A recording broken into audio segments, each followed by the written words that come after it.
All right, hello everybody. My name is Master Chen, and you are either watching or listening to episode 219 of Greynoise, the podcast where everybody else except me is at a Halloween party. I assume that's where they are, but I wasn't invited, so seems to be on par. Anyway, it is 7:30 on a Friday night, so yes, I do mean we, are still here at the SYN shop. The address is 1075 American Pacific Drive, Suite C in Henderson, Nevada. We are still the Las Vegas Valley Hackerspace. We still have a live audience, and I assume somebody's watching on the live stream, so we're still doing this thing. Anyway, like I said, it is Friday. Yes, I already gave the address. So for more information on the shop, go to Nope, don't do that. Oh, this is going to be great, guys.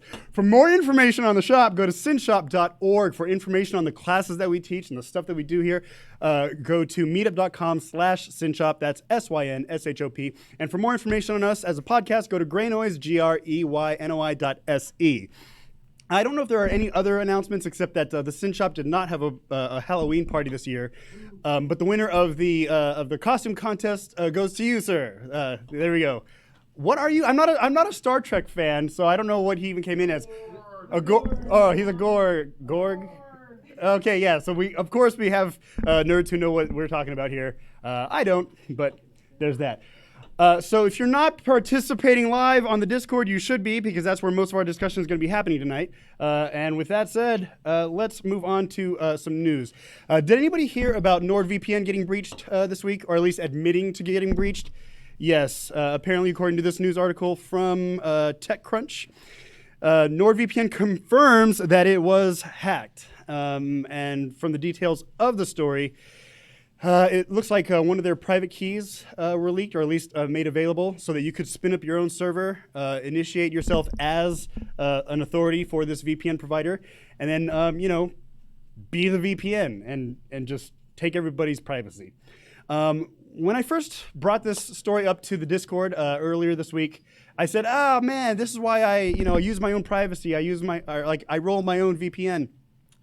And then I was properly corrected in Discord saying, "Hey, Chen, nobody's gonna be doing that. Like, this is something that we do as a community here at the shop. But your regular person who has signed up for, NordVPN, ExpressVPN, they're not gonna roll their own VPN. They're gonna apply for a service that's like $5 a month or $10 a month, or I think ExpressVPN was like $7.99. Anyway, we're not talking about Express. We're talking about Nord. And so, of course, the problem is." Now that that's breached, what are people going to do? Well, they're going to probably, select a different server or select a different provider, and then move on from there. And so I would like, if anybody has community comments, I'd like your opinion, because remember, I'm not the expert. I just talk like I am. We have a community mic there. Hey, we have somebody. Hey, this is quick and early. This is great. Thank you. So it was creds. It wasn't a private key. What happened was they didn't clean their stuff up. Okay, and thank it was you. an old CRAD that is out there. I think it was also an old server, but basically they didn't go through an audit process, right? So that's basically what happened. Was somebody figured out an old CRAD, they found something, and that's how they got in. So when you talk about any VPN service, you can even talk about Signal. You could look at Signal's a great service. Don't get me wrong. There's no fucking thing. There's nothing that's fucking 100%. Right? Mm-hmm. Agreed. It's all about how a company reacts and acts to it. Now, their excuse for saying that was a year ago, not that great. I was just about to ask you, because I didn't see in the article, this breach was a year ago? It was a year ago. Well, yeah, they figured out the creds were leaked a year ago, because that's when they realized that they didn't clean their shit up, right? Do they know when that the exploit was utilized, or do they know? No, I don't know. Oh, so it's kind of just out in the air, like this could have been. It's not really an exploit, right? It was just like, hey, Right, it's just kind of... old creds were out there, and somebody figured out how to get dirty in. OPSEC?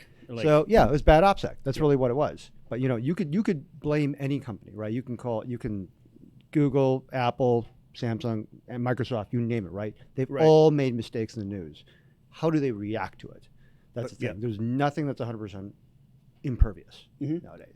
I agree, and I think a lot of people need to get over the idea of unbreachable security. You will get breached eventually. I think that's just a good rule of thumb, is that you as an individual, maybe you as a company, or you as an entity, you will get breached. And as Community Mike said, it really depends on how you react to it.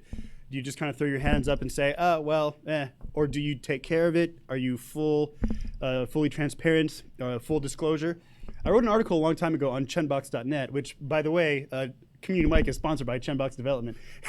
I can say whatever the fuck I want tonight, so nobody's here to stop me.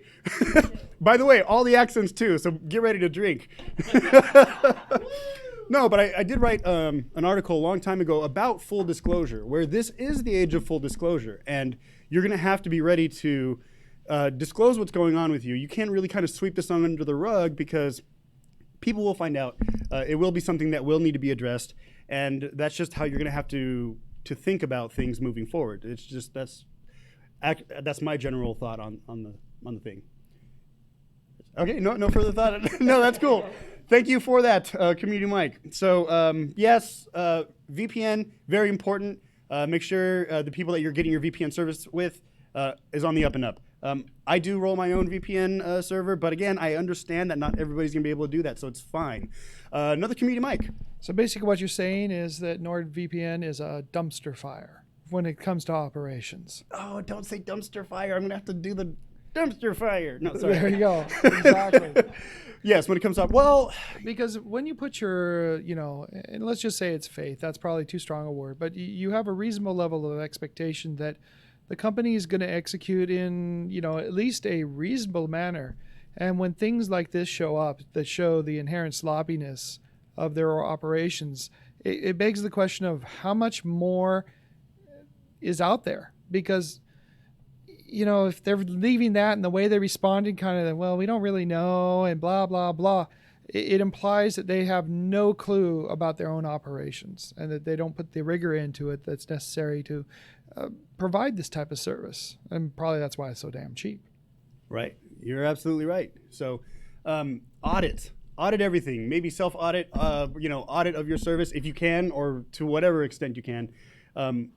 Auditing on both sides, I think, would probably be a way to go. I don't know how much you can audit as a user of the system, but definitely as a company, you should probably have more of a policy, more of a way to maybe catch this early, and again, disclose this early. Community Mic again. Well, audit implies that there's a process, and it sounds like these folks don't even have a process. Good point. So, it comes down to the rigor that they operate their operations in. So if they, they could use the excuse, oh, we're DevSecOps, but DevSecOps is supposed to be fully automated. And you're supposed to put in a lot of rigor into the testing and the current continual improvement of quality. And it sounds like these guys don't even do basic DevSecOps. They're just basically probably running around with their hair on fire, doing whatever is doing, and no one's checking. So a dumpster fire. Yeah, I agree, and I wonder now that this has come out, what the actual infrastructure was like. If they say DevSecOps, was this completely cloud, like scalable? Was it a scalable service, or was it like 5 servers or whatever running every account? It's probably agile-like. Agile-like. Yes. What do you mean by that? They pay, yeah. They pay lip service to agile, but in truth, they're doing whatever that they can do in the timeframes that they have it. Yeah. Okay. So there's no rigor, there's no process to it. All right. Have a process. Have a process, transparency, proper disclosure. I hope we've learned some things today because we're going to move on to the next subject after somebody. Hey, you were coming up with Community Mic. If you want to say something, you got to say something. All right, cool. So after this Community Mic, we will move on to the next subject, but I want to give everybody a chance to talk so that I don't have to talk so much. Go ahead. I was just going to say, one of the things that happens with modern firmware rollouts, for example, hardware VPNs, if you've got, devices that you're actually relying on kind of handling some of this for you, using it in place of a router, right? Something like that to actually just route traffic onto these. Just as an example of what can happen when the keys for signing that firmware, get compromised, you can pretty much put whatever you want on those devices. And that, I think, has changed a lot from the way we used to handle that. It used to be that if you were writing firmware for something like that, there was a pretty good chance that you were doing it on a workstation that wasn't even connected to the internet. And you would give your deliverable to the ops team to put somewhere where the routers could download it, if they were even allowed to, on read-only media, typically on a CD-ROM or something like that. Well, these days, you can't really normally. Have you ever tried to buy a write-once flash drive? There are a Wait, handful. they make those? They're not that you can go order on Amazon, Okay, but yeah. there's there are a few companies that have built write once flash drives, and there are versions of LTO tape and things like that are write once, but Nice. I didn't they're know that. poorly supported and kind of a hassle to even get. We've moved away from what was once such a basic concept like write protecting a floppy disk. Every 3.5-inch floppy disk either had no write protect tab, in which case it was never writable again, or at least a switch you would flip. And then the 5 1/4 was like a piece of tape. Yeah, you had a little tab that you would put over it, and a hole punch, and if you were broke, then you would also have the hole punch to punch the other side, so you'd have a double-sided floppy disk. But that's going back. The point is that we've dropped all these concepts. Mike doesn't want to age yourself, right? I don't mind that. I earned the gray hair. I'm okay with that. But we've dropped some of the things that, for all these capabilities we've added, we had a lot of very humble capabilities that really improved security in ways we probably didn't adequately appreciate at the time, but maybe should now. The idea, as an embedded systems guy, I'm horrified by the idea that I can't have an offline development workstation if I need to. Because you'll wind up prototyping with stuff that's connected to the net, because you have to look shit up every 10 seconds. Right. But once you've got something that's fairly stable, for a high security application, what you generally do is take the source code and only the source code over to a sterile workstation and rebuild it. And from that point on, you may have, for convenience, workstations that are set up to rapidly work on this stuff, but they're not connected to anything else. And when we see the way things like Windows 10 are going with licensing, where they're just acting like the idea of a disconnected Windows 10 box is just not even a thing, these things are in conflict. On the one hand, we need to update things frequently enough that machines that are ever going to be connected to the network again, can't be just completely vulnerable to everything every 5 minutes. But on the other hand, there are some machines, and here in the shop, of course, we have, equipment that needs to be controlled by dedicated embedded systems that Right. You really want some confidence that these things have a supply chain that is really secure, including the development process. And I just think that everybody is so move fast and break things these days that there's only a few shops left that even really know how to do this. We've moved past the point where it's an issue of people not doing it. I'd say this has been going on long enough that we now have the problem of people who don't even know how, comprising the majority of the workforce. So what you're saying is dumpster fire. I mean, that's what it sounds like you're saying. I'm saying, like, the city hasn't had a fire department in so long that people don't even notice when things are burning. Yeah, dumpster. Yeah. They pick up the dumpster while it's on fire, and everyone thinks let's that's just get normal. this out of the way. Yeah.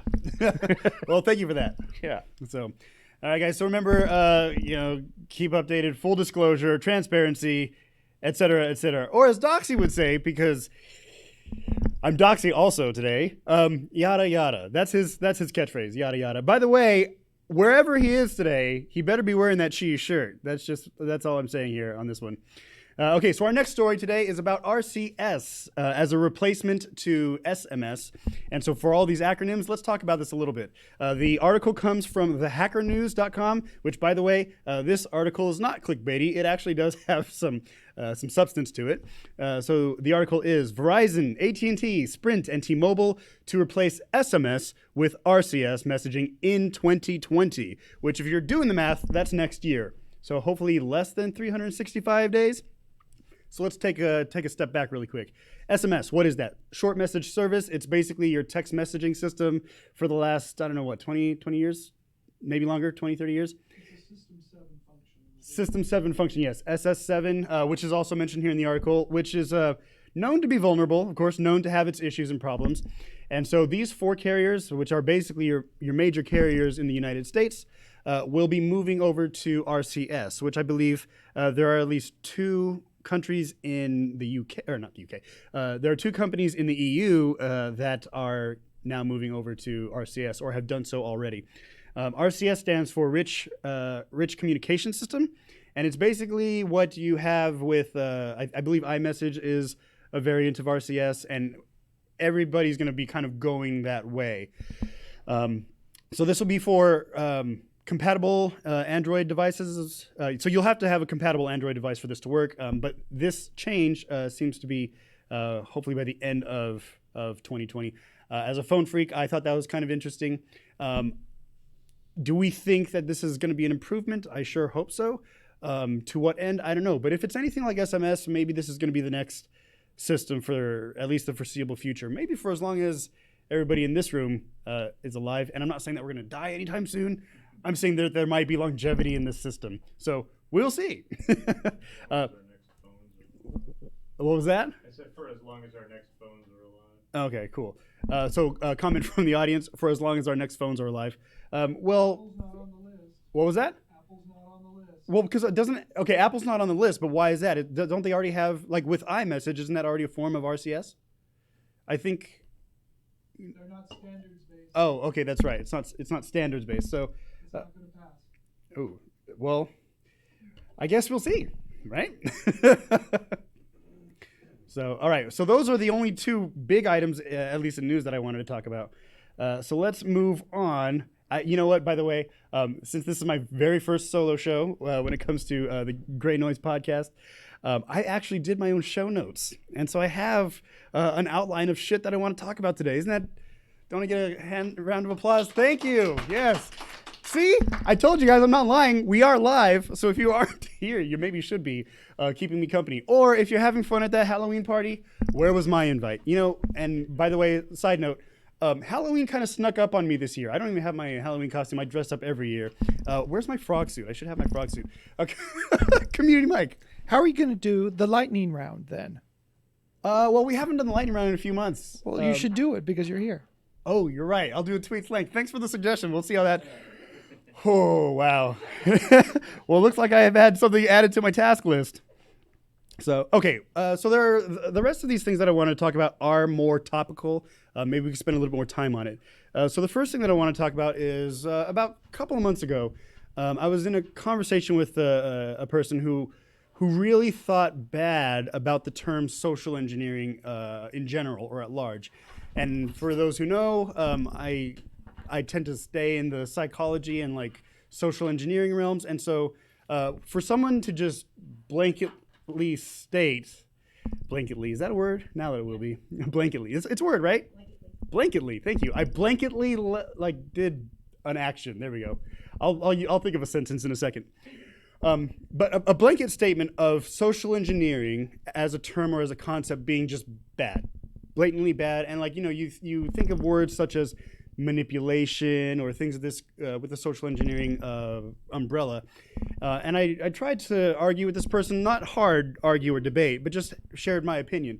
And if anybody wants to share their opinion, you're more than welcome to. But I just think it's a misconception of what social engineering is, or to break it down even further, the term manipulation, right? So like, for instance, if I had a tie, or if, like, let's take these sunglasses, for instance. Like currently, as I move them around in my hands, I could argue that hopefully nobody's dead. So I could argue that as I turn these sunglasses in my hand and I'm moving them back and forth or whatever, I am manipulating this object. That's not a bad way to use the term. And I think to extend that to social engineering, it's pretty much the same thing. Just because I somehow persuade you to do something doesn't mean that I'm manipulating you in a bad manner. Like, for instance, what if I persuade you to, look both ways before crossing the street? I'm manipulating your behavior. And let's say I'm speaking to a 6-year-old, right? Or somebody of that time who's like, they've never crossed the street on their own before. Remember, Johnny, look both ways before crossing the street. Now, if I'm manipulating your behavior, if I'm changing your behavior, we call it manipulation, is that still a bad thing if he's doing what I'm asking and, it saves his life, or he's at least more aware of the potential danger in crossing the street without looking both ways? My whole point here is social engineering as a construct is not inherently bad, just like hacking is not inherently bad. Of course, it depends on what you do with it. Now, for those of you who know me well, or for those of you who've been watching for a while, I could talk about this until I'm blue in the face. Am I blue in the face yet? No, then I can keep talking about this. I will keep talking about this. Well, I mean, not tonight. I mean, I won't keep talking about this forever, but my point is the message won't change, right? The message won't change because it's the same thing that I've been saying for quite a while, which is you have a tool, you have a subset of skills, and it completely depends on how you use it. So for the person who I had this conversation with a few months ago, social engineering is not bad. The person could be an asshole. I've often called myself an asshole. I get it. But the tools, the term is not itself inherently bad. Community Mike. Let's put it in a slightly different context. Is being a pickup artist social engineering? Pickup artist, PUA or PUA. What are your thoughts on that first? Because I could pickup artist. A pickup artist is an individual who uses techniques and tricks in order to seduce and bed women, and it's. I don't have an opinion of that other than I would not do that, especially since of my background is more professional in that area. So, but when I'll talk about that offline. Yeah. Now you got the crowd's interest. Yes, I have experience in that area. The pickup artist's intent is to help those who have challenges in meeting people in normal ways. Right. Gives them a set of techniques, let's call it not manipulation, but techniques in order to manipulate someone into a final outcome that meets their needs. So in the case of social engineering, they happen to share almost all the same techniques. So you literally could take social engineering books and do pickup artist activities and vice versa. So let's take that context rather than teaching a child not to look both ways. Yeah, that was a basic example. That's like, well, no, duh, you're going to do the right thing because that's the right thing to do. That's called teaching. Yeah. Okay. It's manipulating. No, I'm kidding. But I get it. A pickup artist whose purpose is to manipulate somebody into sex, consensual sex, is the same as social engineering, uses the same techniques, and has just a slightly different outcome. Right. So in the sense of pickup artists, you have somebody who, again, like you're saying, uses techniques to seduce a person into eventually bedding them, consensual, of course, by the end of it. Yes. Do you think that one party gets more out of it than the other? In other words, like is this would we consider a zero-sum game or not? What I'm saying is one more benefited than the other, or is it by the time it's consensual, does it matter? And I'm not condoning it. I'm just saying. I would say that if you did not have those techniques used, that generally the folks who were attempting to use them would not be having sex of any type. Right. So they need the techniques in order to get the outcome. Because if they didn't have these techniques, they would be incels. Incels. Yeah. Yes, of course. And we do have terms for that nowadays. Yep. Incels. Yeah. Yeah. So they should probably read a book on the subject. Or maybe not. Maybe that might be dangerous. So when you're talking about the manipulation, they're using the same techniques as social engineering, but that's looked down on.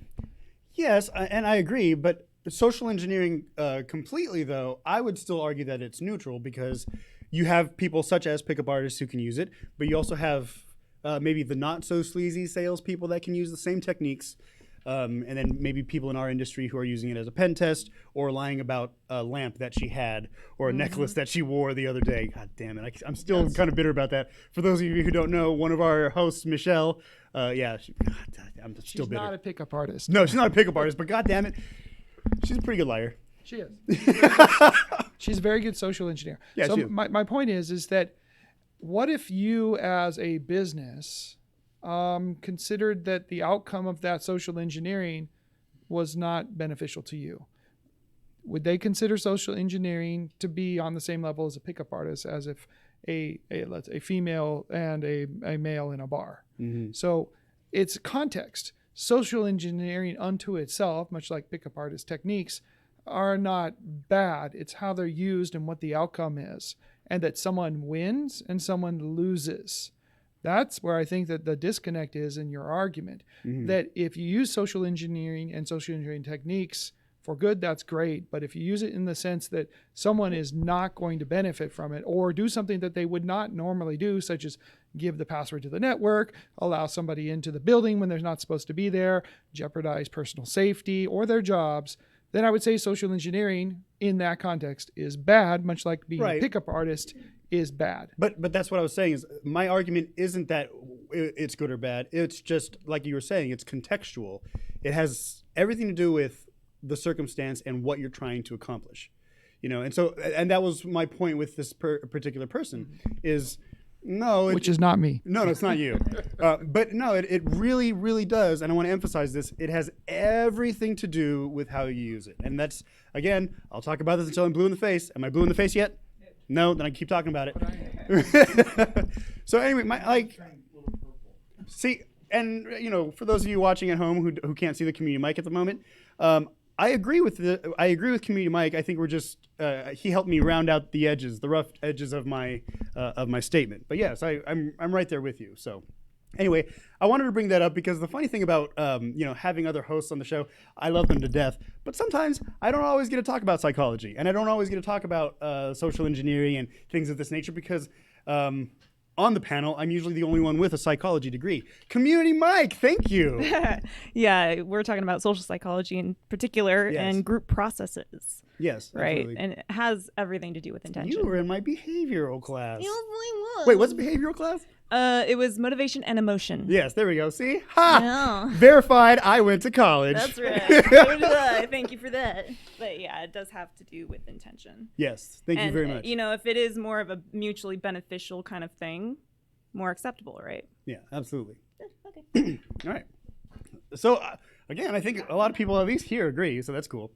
All right, so the next topic that I want to spend just a little bit of time on is something that hits a little bit close to home for me, and so I wanted to bring it up today and maybe again, I love the opinions that I'm getting today, so this is great. So for the past 2 years at DEF CON, I've tried to submit this topic as a speaking piece or a piece of, I love to speak. I love, as you could tell, I don't give a shit if I'm doing this alone, but I will be speaking. But for the past 2 years, I've submitted a particular topic to DEF CON to speak on the subject. And of course, they rejected me because by no means is this a technical subject. It's completely opinionated. Maybe not completely opinionated, but maybe we'll find out today. So the subject that I want to bring up today is mentorship in the hacker community. And let me kind of build up some background to this. Okay, so most people here in the hacker community, we learn by self-study, by self-motivation. We pick up something, hey, can I break this? Can I fix it? It's very it's very introspective. It's very, can I do this? And it's very like, let's break it and see what happens. As a hacker, you don't usually seek out teachers. You don't usually seek out mentors. You kind of just go and learn and learn by trial by fire, or you learn by experimentation. And so I'm not like everybody else in the hacker community. I'm not saying that I'm better than anybody at all in the hacker community. I'm just saying that my path is a little different in a sense that I think right from the beginning, if I wanted to learn something, instead of kind of picking it up and breaking it first, I would find people who maybe have gone through this path before, who have maybe been programmers or hardware engineers or whatever, and I would talk to them first, or network engineers to add to that list. I would ask them about what I was thinking or what they're working on or what I'm working on, and then they would say, hey, have you tried this? Have you gone down this path? Have you done this?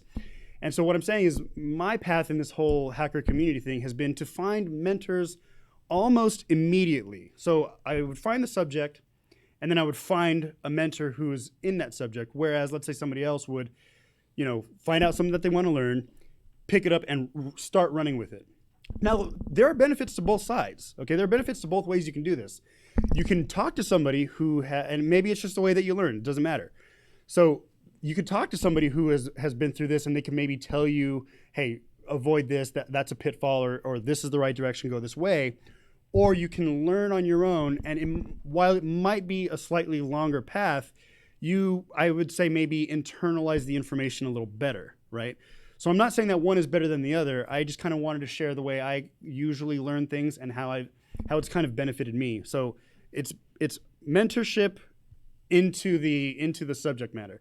And the background in that is, I've been hacking for almost as long as I've been in martial arts. Okay, so I started in martial arts when I was about 10 years old, and I started messing around with computers when I was 10 years old. But even at that level, I've always had mentors. My dad was a COBOL programmer, so I would study his homework that he brought home. He would debug by hand, by the way. He would debug with the what do you call it? Those dot matrix printer papers, the feed reel with the dots on the side. What was that? Fanfold tractor. Yes, exactly. So you're feeding the paper, and like you break the you break the feed off of the side of the paper so you can play with the excess paper in the holes and make weird origami shapes. Anyway, I digress. But he would bring home his homework and debug, and I would just watch him debug. And so from the very beginning, I've had mentors. And so maybe you can call me fortunate. Maybe you can say, maybe I've been coddled. I don't know. But it has definitely benefited me, and it's saved me time. And I know that not everybody has that. Now, when it comes to martial arts, in martial arts, you have a completely different dynamic. You have a completely different way of thinking because you have that master-student relationship. The master will teach you how to kick. The master will teach you how to punch. You will move it this way. You will move that way. And that will be it. Unless you want to learn martial arts from YouTube or a book, which, by the way, doesn't work. I'll have to say it does not work that way. But you have these two different styles of learning. You have these two different ways of taking in information. And I think, now that I think about it, maybe it depends on the subject matter.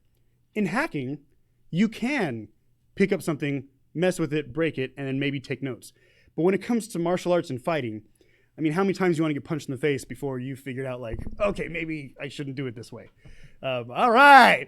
I keep talking, and the community mic will keep coming up. No, honestly, by the way, I really do appreciate the conversation because while I have nobody here, I love you guys. All right, community mic. Well, so hacking, obviously, especially places like DEF CON, one of the things is that you're presenting a little bit of a false dichotomy in terms of showing it as being either mentorship or self-learning. And very often what you actually have, because we are now in the middle of a very vast ocean and nobody can claim to have navigated all of it, right? So often what you're really doing in some ways Would is... you say we have a skills gap too? Yeah, well, we're exchanging techniques at these events, right? And yes, we could definitely talk about this. Yeah, like a capture the flag team at DEF CON or something is exchanging techniques, and they may not even realize it. You might do something really mundane, and everybody goes, whoa, what tool is that? Oh, that's an interesting way to do that, something unusual. And that's, different from the sort of technical mentorship where you might be saying, okay, congratulations, you've just created your first race condition. Let me show you how you troubleshoot these, which is a thing that you want somebody to try to guide you through. Because if you have to do that first experience on your own, it will be days before you even realize what's happening. Although the aha moment you get, if you have that on your own, will probably turn you into a hardware guy for life because that's just where it is. But the place you really need mentorship isn't so much in languages or techniques or something, it's context. One of the earliest things I remember for mentorship was like, of all things, a sales guy at a Radio Shack. I had bought one of Radio Shack's least excusable multimeters, taken it home, and used it for maybe a week. I don't even think a full week, and did what everyone has done at least once, which was taken a resistance reading off of a battery. Poof, exactly right. And this is my first multimeter. I don't know that this is an incredibly shitty design that doesn't include a fuse in line like every other multimeter that costs even $2 more does. So I take this thing back to the cheapest model. Pardon? I'm sure you got the cheapest model. It was the cheapest thing they had in stock because that's what I had the budget for at whatever age. That's fair. And I take it back, and the 60-something-year-old retired Air Force tech that I hand this back to with a glum look on my face, looked at that thing like it had crapped on his lawn. And he said, I want you to understand something. I don't even regard this as your fault. Okay. He's like, you broke this, and I can't exchange it. But you need to understand this is not a good tool, and you shouldn't lose any sleep over this. And as I've continued in my career, over the years, there have been people who have said, look, this is what we have to use, but just so you know, you're not crazy if you can't figure out how to use this thing perfectly. Or if it feels like you're fighting this every day, you're not, stupid or undertrained or just don't get it. So is that a boost of confidence for you a little bit? Just thinking... it's a reality check in the positive sense, right? It really is getting the message to somebody that something that feels temporarily like a major event is going to be not even a footnote in their overall career. And giving them the context to understand, yeah, that might have been an expensive mistake. That might feel like it really matters right now. Because, of course, I've made 5-digit mistakes. As you go up in your career, you make more expensive mistakes. That's part of what you're paid to do. And if no one, kind of reinforces that aspect of your job is understood, that, progress involves risk. And if you are pushing, you're going to take risks. And they don't. It's not Star Trek. They don't all turn out perfectly. If nobody gives you the sort of confidence and context to understand where that line is, where you're being sloppy and wasting people's money, and where you're just blaming yourself for things that are really not a limitation in your abilities and training. That you have to get from a mentor. Nobody can just, trade tips with you until you're both reasonably confident that you've got it right. You need a senior engineer or somebody to tell you that. So first of all, let me say, you have, maybe I'll explain one day, but it won't be tonight. But you have no idea how well you're speaking to me right now. This is good. But on top of that, you used the word false dichotomy earlier, and I'm not trying to pit one style of learning against the other. I just think that there are benefits to both. And when it comes to the different subject matters, like my philosophy, so the way I think of things on the martial arts level is I really don't think you can learn from a book or that you can learn from a video, whereas in hacking you probably can. You can learn from reading a tutorial, you can learn from looking at a diagram, schematics or whatever, and then going forth and doing what you do. I don't think you have necessarily that ability, at least to be a good martial artist. Well, I've actually considered something Don't similar tell me you've to considered this. learning martial arts from a book. No, Okay. but I've I'm just considered. saying. I'm I've saying. considered why you can't. Consider the difference between martial arts and dance. Now, if you're learning something like Aiki, what they are going to tend to do is teach you an incremental part of a move, make you master it, evaluate you so that you've at least got it good enough that you're not going to hurt yourself when you go to the next part of that move, right? Or learn bad habits that are going to be difficult to get rid of later. And gradually, you will master piece by piece incrementally a move, piece by piece incrementally a form. Dance, the very first time you show up to a class, what they're going to expect you to do, which is very uncomfortable for a lot of engineers, is approximate things immediately. Have you taken a dance class? I have. Okay. I It have was what you would expect. I got out there and I was expecting someone to move me from step to step to step until I had some idea how to do it correctly. Instead, what happened was that I was given a very coarse approximation of, okay, this is, look at all these people doing this perfectly and try to emulate them.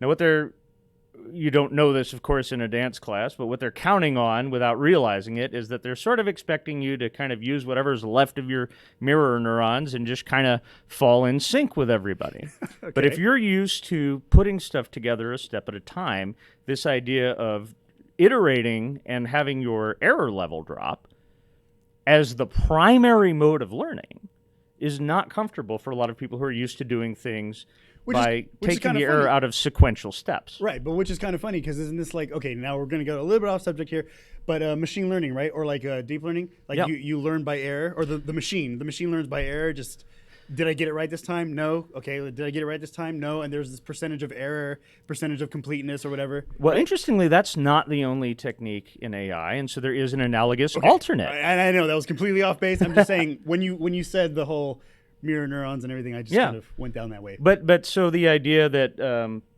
you've got to take one approach or the other is a little bit strange. In programming, classically, because you're literally following a linear chain of instructions through a single core and a CPU, yes, the first thing you've done wrong brings everything to a halt. It's not like the program, for the most part, on a small micro, is going to continue running.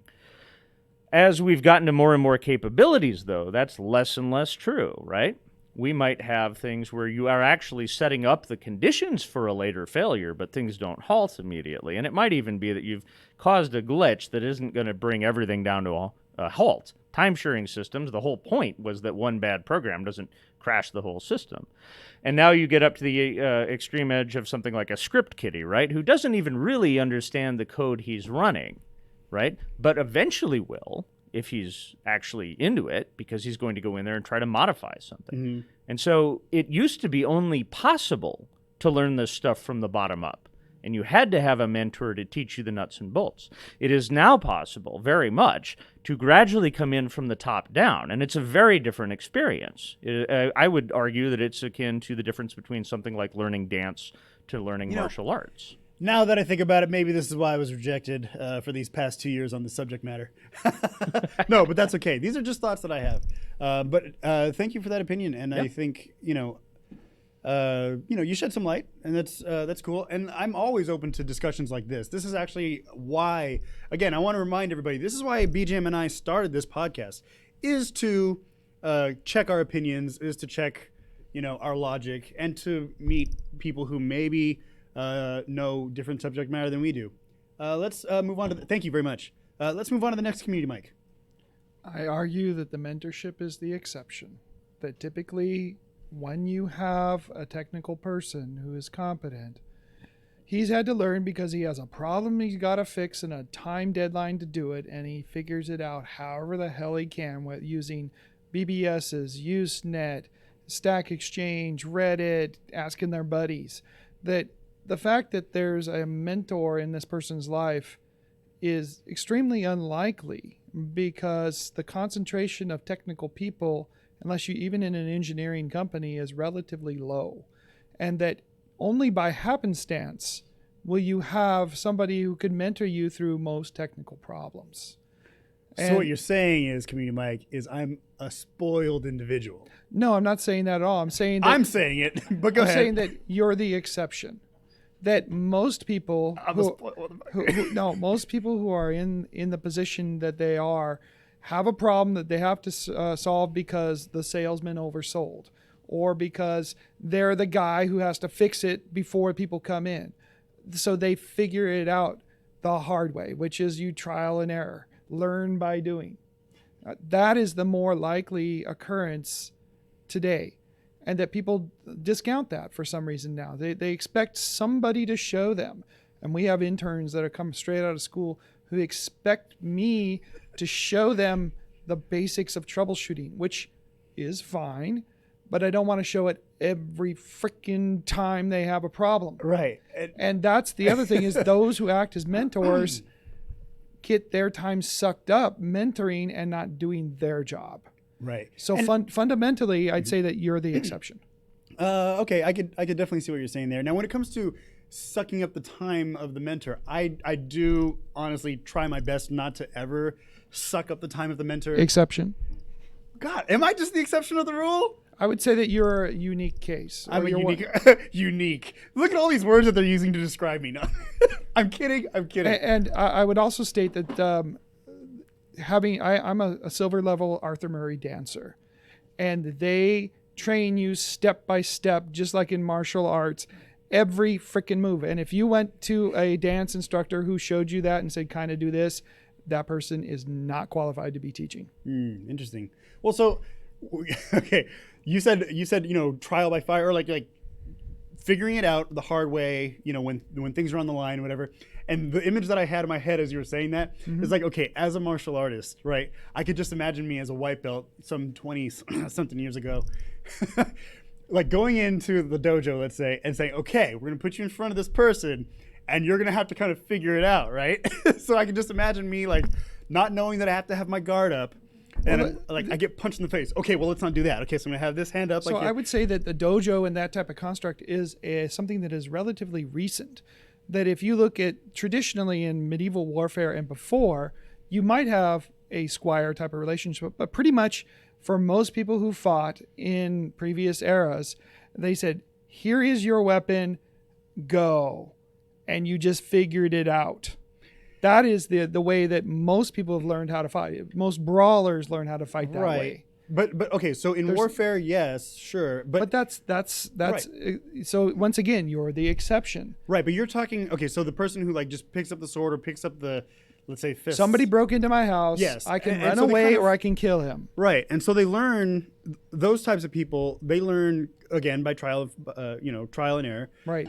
or trial and hopefully you survive at this time. Yeah, right? and you may not. And these are the people, when they survive, these are actually the people who develop a system and then teach it. I agree with you, but what I'm saying is that's the exception because they can only communicate so far because of just there's a span of control question that you can only communicate that knowledge so many ways. That's why you can only have so many students in a class and be successful in your dojo. So net sum that you, in most cases, most people don't have the luxury of having a dojo or a mentor. That's the exception. That in reality, people who are getting things done are figuring it out the hard way. I'm sorry, Comedian Mike, every time you say, and I agree with you, 100% I'm the exception. But every time you say I'm the exception, I'm like, God, I have to check my privilege. And it's weird I don't for mean me. that. I don't mean, no. I'm just, all I'm saying is that because what you're saying is fine, but doesn't apply to a vast majority of the people. Agreed. Okay, I see what you're saying. And I agree. Community Mike, yeah. New Community Mike, by the way. I don't know this individual, but I'm we'll Sneak. meet after. I'm new. Huh? I'm Sneak. I'm new. Okay, cool. I've only Nice. been here. Welcome. For like 30 some odd years. I wanted to address that when you said like, people kind of figured out they don't have a mentor. They go on whatever and they research it and they have a time constraint. I don't know if that's strictly true because you said that was like a fundamental thing that most people do this. And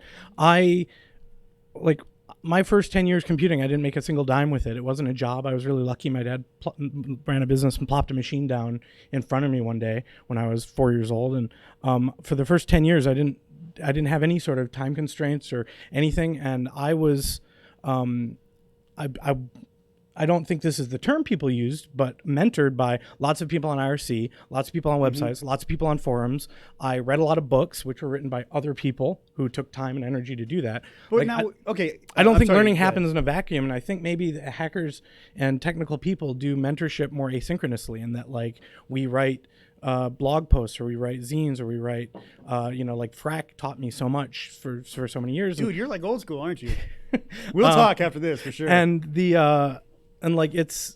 it's one of those things where a little bit of mentorship, maybe not to a specific person, maybe mentorship conjures the idea of like a one-on-one thing, but I can list the names of people who taught me huge amounts of things, and most of the things have URLs. I can point to them and be like, this person took time and energy and effort, whether it's an answer on Stack Overflow or whether it's a blog post or something like that. Like I don't necessarily learning doesn't happen in a vacuum. We all learn from somebody, right? Like. Yeah, I agree with that. That's all I want to pop in. I didn't want to be oh, you're totally wrong. But I wouldn't know the things I know if it weren't for people on the internet teaching me. Not always at the same time, not synchronously. So. Yeah. So that's, look, you guys all have a good point.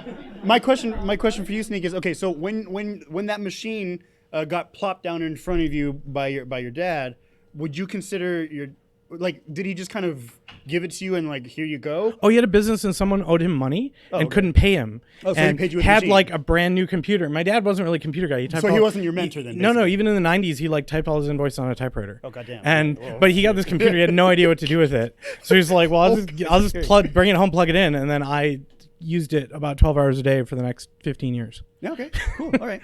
Now, again, everybody, don't get me wrong. Everybody who's come up to the community mic has given me a very good point. A very good point of discussion, and that's a good thing. This is why we do the show, because I will never say that I have the answers, but I will say I have a thought, and maybe I'm an exception to the rule. I'm going to change my name, Exception, like in programming, right? I'm the exception. Yeah, am I the unhandled exception? See? Yeah, Exception Chen. These are all people that get the jokes. Yeah, thank you. Chenception? Thank you so much. I'm going to add that to the Chentionary. Damn it, you just beat me to it. Wait, is that what you were going to say?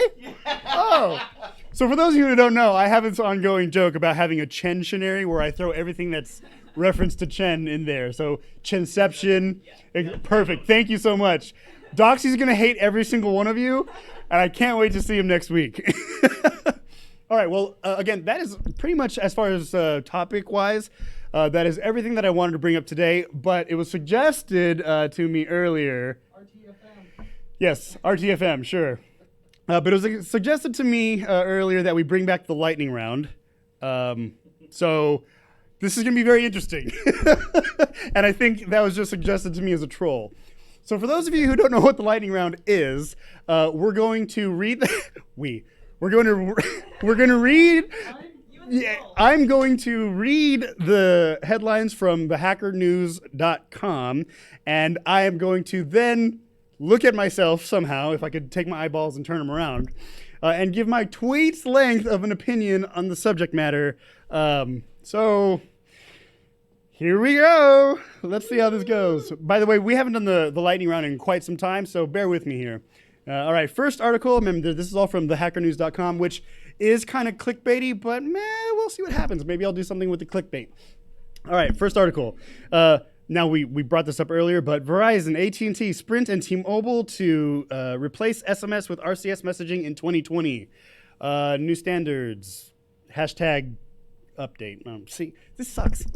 Well, no, it doesn't suck yet. That was the first article. I'm not giving up. Next one. 42 adware apps with 8 million downloads tracked back to a Vietnamese student. Hashtag Asians did it. I can say it. It's okay. All right, next one. How to avoid the top... Nope, that's a clickbait, but I'll say it anyway. How to avoid the top 3 causes of data breaches in 2019. I don't know. Let me guess. Patch your shit, keep yourself updated, and don't click on shit that you shouldn't be clicking on. Yeah, that'll avoid the... Oh, and don't fall for the phishing email. Somebody should open up that article and tell me how wrong I was. All right, next one. Let's see. New cache poisoning attack lets attackers target CDN protocol sites. Really quick fact check. What is CDN protocol? Nobody knows? Content delivery network. Thank you. I love you guys. I don't know shit. I just have an audience. That's the difference. My opinion. That's right. I love the audience. Hashtag woke. I'm going to throw that in there. All right, next one. Let's see. SYN's vulnerability assessment enables organizations to dynamically reduce their risk exposure. Yay! Hashtag yay! I don't have an opinion on that one. I can't even tell if that was clickbait. I don't know. Let's see. Where am I? Where ME? That's a mix between I and we because I am both today. All right, let's see. Next one. Stealthy Microsoft SQL server backdoor malware spotted in the wild.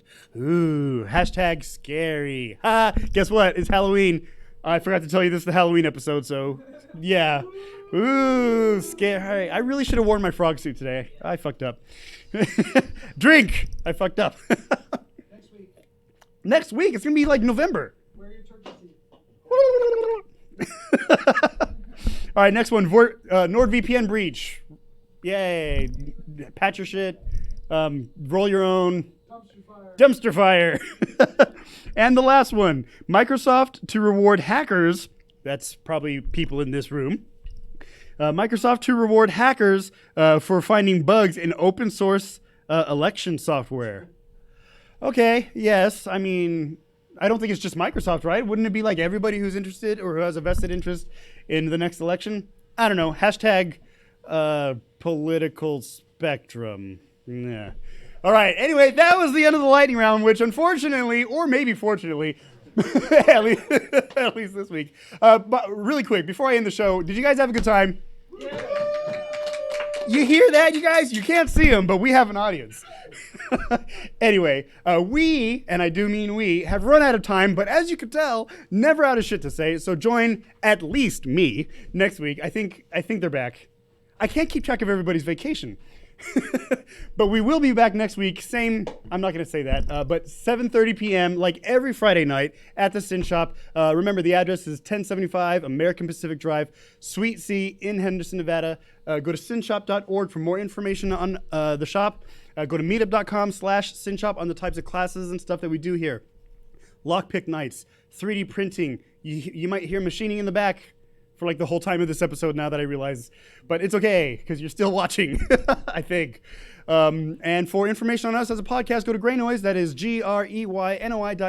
Remember, we don't talk shit about Sweden, so we can still use that domain. I want to give a very special thank you to McNutt. I forgot to mention that this is the M&M show. Master Chen, McNutt, Eminem. Slow clap. Thank you. And I think he just muted my mic. Maybe not. Anyway, my name is Master Chen. Thank you, everybody, for listening and watching, and we'll see you next week. Good night, everybody.